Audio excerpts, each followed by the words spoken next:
Assalamualaikum warahmatullahi wabarakatuh.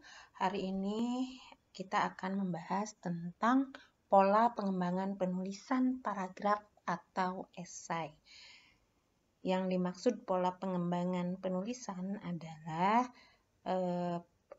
metode mengembangkannya, metode penulisannya. Baik, pola pengembangan paragraf atau esai itu terdapat dua, berdasarkan teknik dan berdasarkan isi.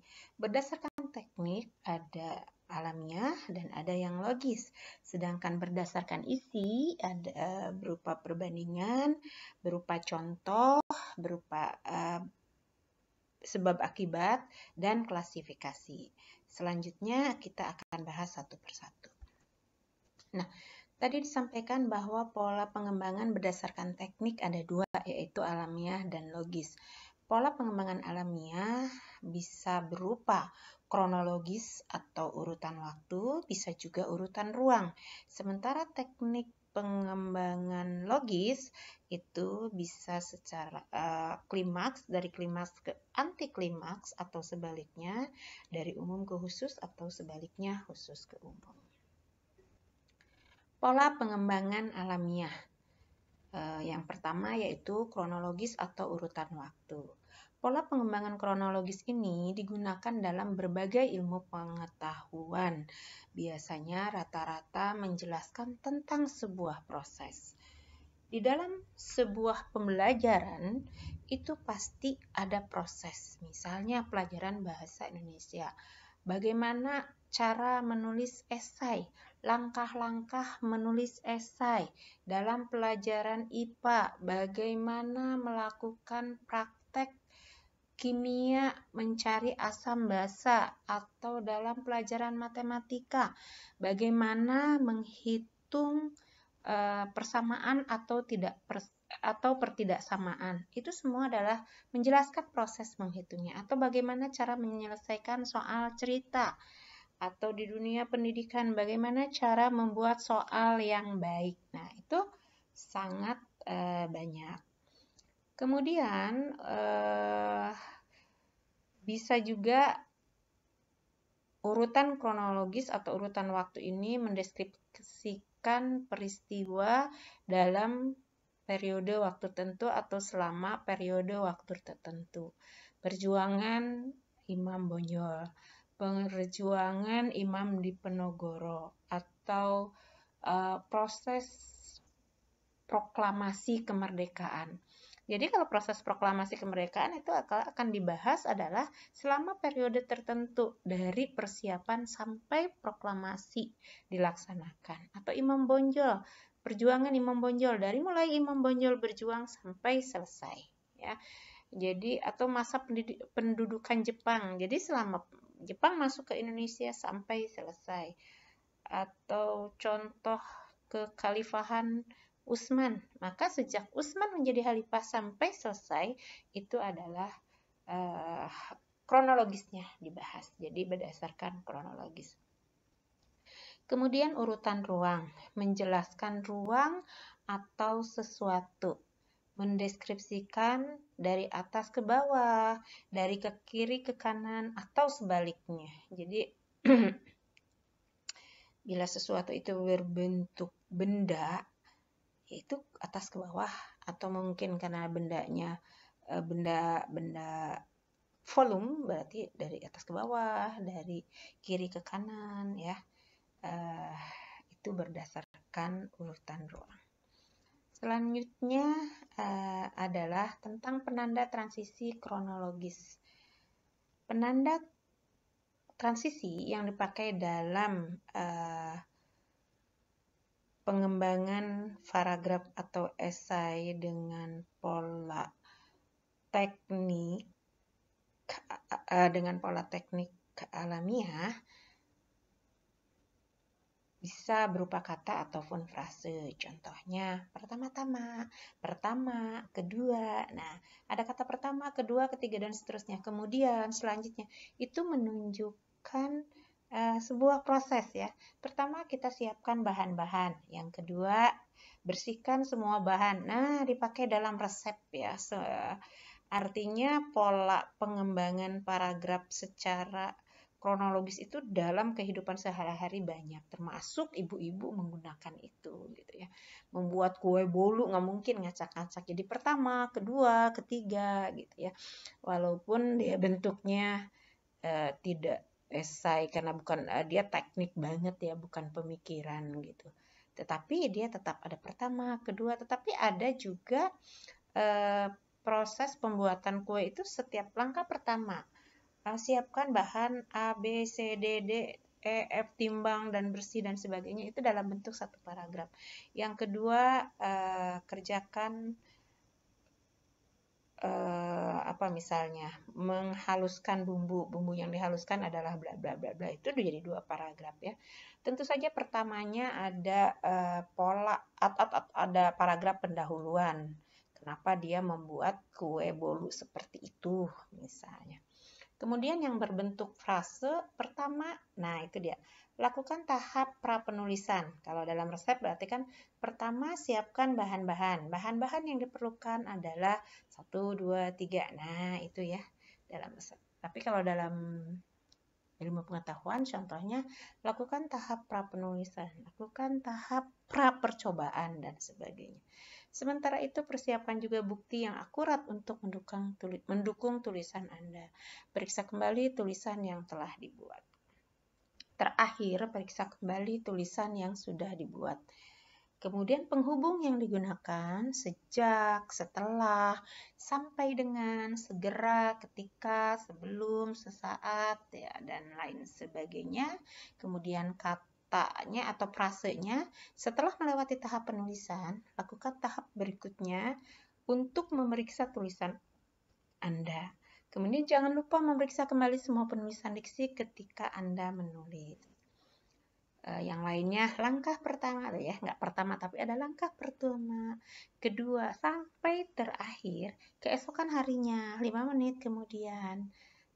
Kemudian kalau yang berbentuk frase, langkah terakhir adalah memeriksa kembali semua daftar pustaka yang digunakan. Nah, kemudian selanjutnya pola pengembangan logis. Pola pengembangan logis itu sesuai dengan kepentingan penulis. Dia mau mengembangkannya secara klimaks anti klimaks atau anti klimaks dulu baru klimaks ya. Kalau klimaks dulu berarti sesuatu, puncaknya dulu baru uraian. Paragraf berikutnya adalah uraian. Sementara paragraf isi yang pertama itu puncaknya. Kalau dia berarti narasi adalah 2 orang terkapar di jalanan dengan tubuh tidak dikenali. Mereka adalah korban tabrak lari bla bla bla sampai 1 paragraf. Lalu kemudian paragraf berikutnya baru dijelaskan, misalnya ada kesaksian orang yang di pinggir jalan, terus ada kesaksian dari polisi dan sebagainya, kemudian paragraf penutup. Tapi kalau anti klimaks itu akan digambarkan dulu, misalnya di paragraf isi, di paragraf tubuh itu dijelaskan tentang jalanan yang lenggang, banyak kendaraan mengebut, kemudian ada tiba-tiba mobil yang oleng, kecepatannya sangat tinggi, menyalip, menyilang, dan sebagainya. Dan kemudian paragraf terakhirnya terjadilah sebuah ledakan, 2 orang terkapar dengan tubuh tidak dikenali dan berlumuran darah dan sebagainya. Itu tergantung kita apa yang ingin ditonjolkan ya. Betul-betul kepentingan penulis ada di mana. Lalu kemudian bisa juga kalau yang dibahas adalah tentang hal umum terlebih dahulu. Misalnya saya ingin menyampaikan tentang cara mudah menulis. Nah, saya akan menyampaikan dulu cara mudahnya itu apa misalnya. Kemudian baru uraian-uraiannya, bagaimana cara membuat tulisan tersebut. Atau saya uraikan dulu paragraf 1 tentang cara mudah 1, cara mudah 2, cara mudah 3. Terakhirnya adalah secara umum cara mudah menulis, seperti itu. Di sini, di dalam pola pengembangan logis ini, nah tentu saja tetap dipergunakan transisi untuk membuat paragraf tersebut koheren. Selanjutnya kita akan membahas tentang pola pengembangan berdasarkan isi. Yang pertama adalah perbandingan, ya. Dalam esai kadang disebut juga dengan pola perbandingan kontras. Pola perbandingan adalah membandingkan atau mempertentangkan untuk memperjelas tentang suatu hal. Misalnya saya ingin memperjelas kepada pengguna Zoom tentang Zoom dibandingkan dengan Google Meet gitu ya. Atau saya ingin menjelaskan tentang Google Meet karena Google Meet hadir setelah Zoom, maka saya akan membandingkan dengan Zoom yang sudah terlebih dahulu ada. Karena Google Meet mungkin belum dikenal sehingga harus dibandingkan dengan dibandingkan dengan Zoom yang terlebih dahulu dikenal oleh orang-orang. Nah, kemudian otomatis ketika membandingkan ada persamaan dan perbedaan. Nah, persamaan perbedaan ini adalah tentang dua hal yang sejenis. Misalnya yaitu tadi Zoom dengan Google Meet. Jangan Zoom dengan WhatsApp.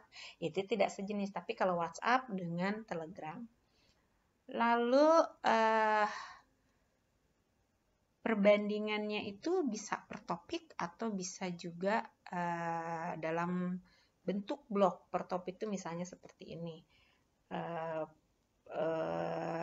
Zoom pertama, Zoom itu berapa orang yang bisa masuk di dalamnya. Kemudian di Google Meet berapa orang. Nah, itu perbedaannya apa. Kemudian durasi waktu yang diberikan Zoom dan durasi waktu yang diberikan Google Meet yang gratis. Yang ketiga, fasilitas yang ada di Zoom untuk presentasi dan ada di Google Meet. Itu per topik. Kemudian setelah disajikan per topik, kemudian ada topik tentang persamaan juga. Boleh beberapa.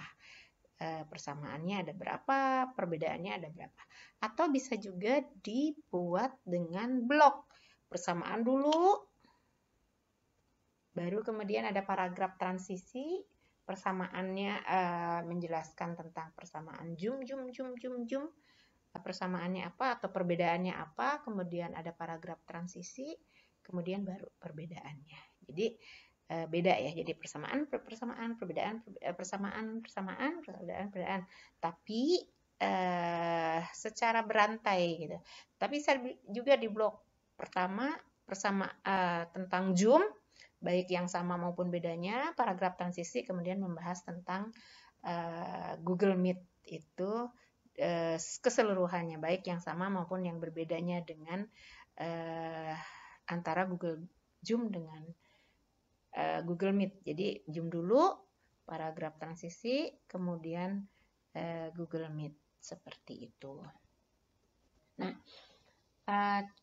ini tadi yang barusan disampaikan pola perbandingannya, contoh ini ya. Pola perbandingan tentang belajar di SMA dan di perguruan tinggi. Nah, kalau yang dibahas per topik, jadi setelah paragraf pendahuluan, paragraf tubuhnya atau paragraf isinya pertama tentang jadwal belajar, berbeda tentang cara belajar di SMA dan di perguruan tinggi, sikap pendidik di SMA dan di perguruan tinggi, kebebasan belajar, kemudian kelompok sosial baik di SMA maupun di perguruan tinggi, lalu paragraf penutup.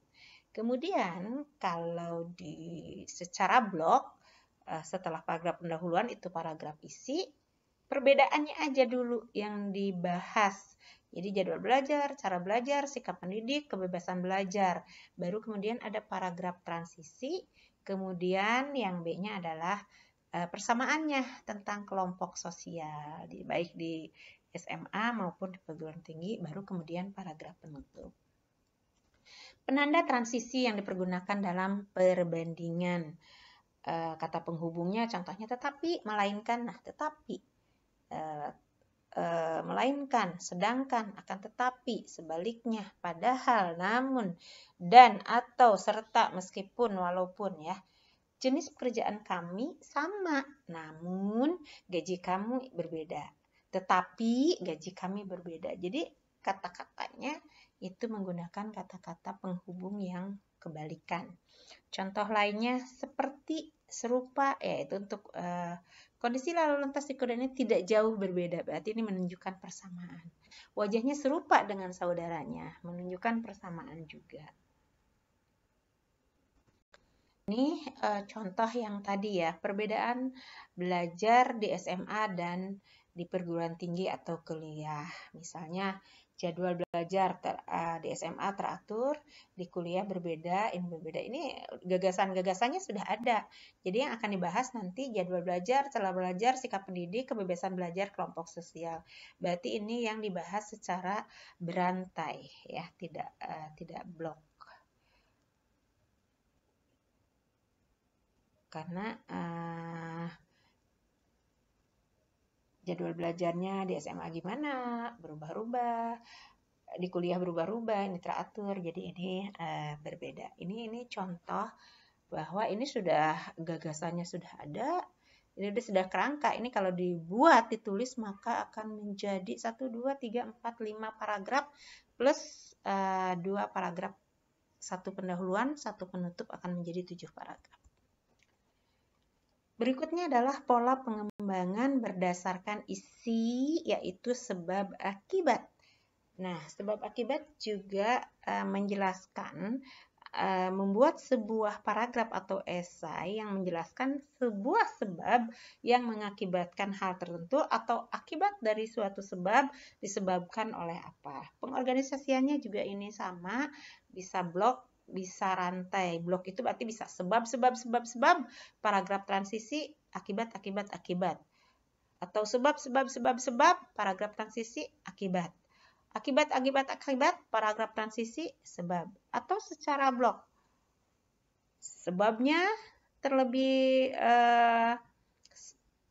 itu yang tadi yang blok, atau kalau rantai itu sebab, akibat, sebab 1, akibat 1, sebab 2, akibat 2, sebab 3, akibat 3. Jadi kalau blok, sebab, transisi, paragraf transisi, kemudian akibat. Sebab, akibat, sebab, akibat, sebab, sebab. Itu tergantung apa yang kita bahas ya. Bisa sebabnya banyak, akibatnya 1, bisa akibatnya 1, sebabnya banyak. Dan pasti ada paragraf transisi. Kemudian kalau yang secara rantai, sebab ini mengakibatkan ini, sebab ini mengakibatkan ini, akibat ini disebabkan ini. Nah, itu secara rantai, tidak ada paragraf transisi. Ini dia polanya ya. Ada pola A, pola B, pola C, pola D. Di sini contoh yang A itu ada 3 penyebab, ada paragraf transisi, kemudian 3 akibat. Maka akan menjadi 9 paragraf esai tersebut ya. Nah, kemudian yang B, ada B itu ada pendahuluan, ada penyebab, paragraf transisi, akibat 1, akibat 2, akibat 3, penutup. Yang C, pendahuluan, akibat, paragraf transisi, penyebab 1, 2, 3, penutup. Sementara D, itu pendahuluan, akibat 1, 2, 3, 4, penutup ya. Ini pola yang blok. Kemudian pola yang contoh pola rantai, pendahuluan, penyebab 1, akibat 1, penyebab 2, akibat 2. Jadi sampai selesai aja. Selesai berantai, ada paragraf penutup. Di sini tidak ada paragraf transisi. Penanda transisi yang dipakai dalam sebab akibat, itu kita perhatikan ya. Kata penghubungnya, yaitu kata penghubung yang sebab, akibat, karena, sehingga, sampai. Ia menangis sehingga matanya bengkak. Ia menulis sehingga menghasilkan sebuah buku. Ia terlalu lama berjalan sampai kakinya sakit. Ia terlalu lama belajar secara daring sampai lupa cara naik angkot. Misal, contoh untuk yang lainnya, oleh karena itu ini akibat ya. Menimbulkan, muncul dari, disebabkan oleh. Rasa minder bisa muncul dari trauma masa kecil. Banyak yang tidak taat aturan, akibatnya macet di mana-mana.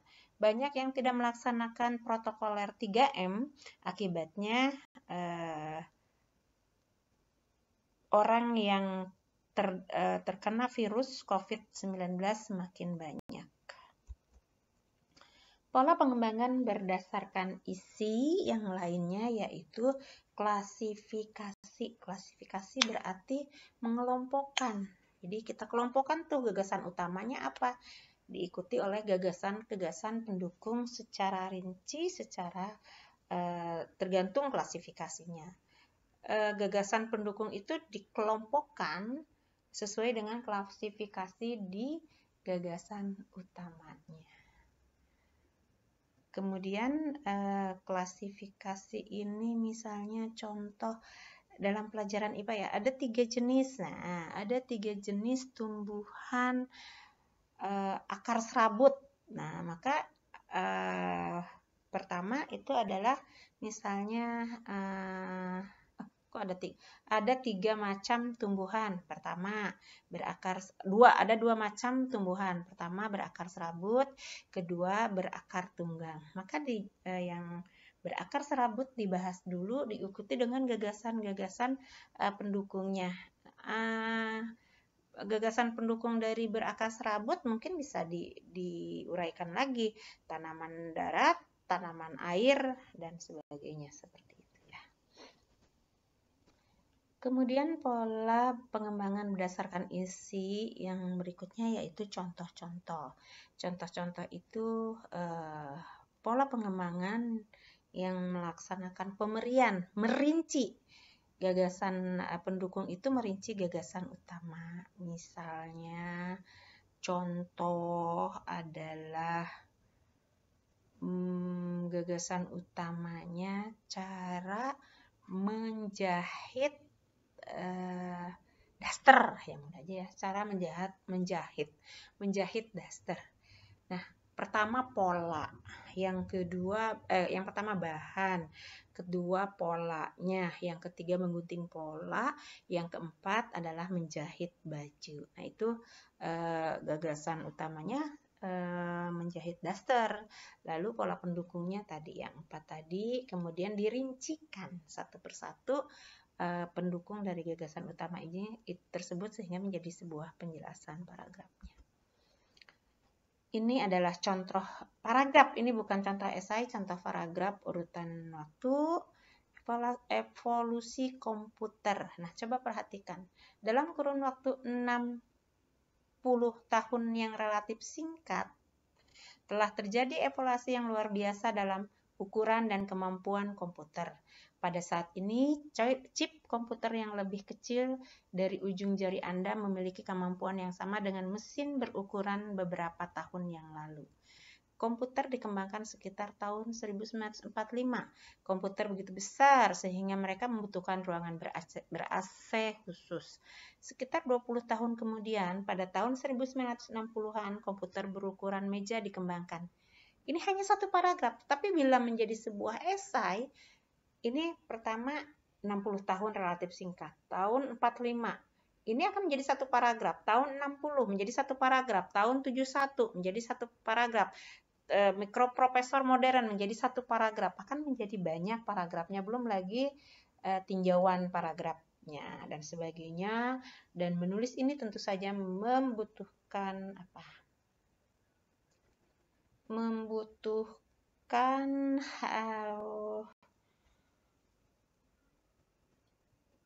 pendukung konkret yang kuat ya, karena ini ilmu pengetahuan. Baik, berikutnya ada contoh beberapa paragraf. Ini kronologis proses, ini kepentingan logis, ini perbandingan kontras. Nah, ketika kita mengenal contoh-contoh paragrafnya, kita usahakan mencari contoh-contoh yang berbentuk esai, sehingga kita bisa menulis esai dengan mudah karena tergambar dalam pikiran kita bagaimana bentuk-bentuk tulisan ini. Demikian untuk hari ini. Terima kasih. Wassalamualaikum warahmatullahi wabarakatuh.